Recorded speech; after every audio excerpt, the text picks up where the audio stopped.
আচ্ছা, এই বিষয়টার আসলে যে মারা গেছে তার আমি হচ্ছে ভাই, এবং এই বিষয়টার জন্য আমরা হচ্ছে সর্বপ্রথম পুলিশকে ধন্যবাদ জানাই, এবং মামলার সাথে সাথে তারা হচ্ছে আসামিকে গ্রেফতার করে। এবং এই জন্য পরিশেষে আমি একটা কথাই বলতে চাই যে আসামিকে যেন সর্বোচ্চ শাস্তি মৃত্যুদণ্ড দেওয়া হয়, এটাই তার ভাই হিসেবে আমার কামনা।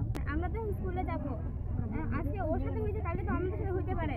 এই কাজগুলো যেন আর সমাজে না দেখা যায়, এরকম ব্যবস্থা নেওয়া হোক। আর এই ঘটনাটা যে ঘটাইছে তার ফাঁসি চাই। ভিকটিমের বাবা জানায় যে আমার মেয়েকে ধর্ষণ করা হয়েছে। ধর্ষণ করার ফলে এটা জানাজানি যে ধর্ষণ করেছে সেই জানিয়েছে, যার কারণে ভিকটিম গত 21 তারিখে ভিকটিম রত্না গত 21 তারিখে নিজের এই অপমান সহ্য করতে না পেরে বিষ পান করে। বিষ পান করার সাথে সেটা ভিকটিমের বাবা যখন দেখতে পারে, তারা দ্রুত হাসপাতালে নেয়। হাসপাতালে চিকিৎসাধীন অবস্থায় থাকে 2 দিন। গোটাগঞ্জ স্বাস্থ্য কমপ্লেক্সে 2 দিন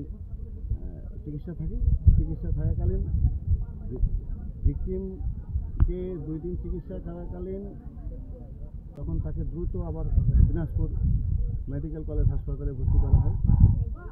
সেখানে চিকিৎসাধীন অবস্থায় 2 দিন থাকে। গত 30 তারিখ রাতে যখন আমার কাছে আসে, আমি সাথে সাথে মামলা রেকর্ড করি এবং আসামিকে গ্রেপ্তার করি। আসামিকে বিজ্ঞ আদালতে চালান করি, সুপর্দ করি, এবং ভিকটিমের যে জবানবন্দি, যে ভিকটিমের অবস্থা খুব মুমূর্ষ থাকার কারণে বুঝতে পারি, ডাক্তারের থেকে আলোচনা করি, এবং ভিকটিমের ধর্ষণের পরীক্ষাটাও আমরা করি। ধর্ষণ যে হয়েছে কিনা সে পরীক্ষাটাও আমরা করি। আইনগত যত পদ্ধতি আছে আমরা সেটা নিয়েছি, এবং আমাদের আইন শৃঙ্খলা পরিস্থিতি স্বাভাবিক আছে। আমরা আজকে ভিকটিমের বাড়িতে আসছি, আমি সহ আমার সহকারী পুলিশ সুপার স্যার সহ আমরা আসছি দেখার জন্য এবং সমবেদনা জানানোর জন্য।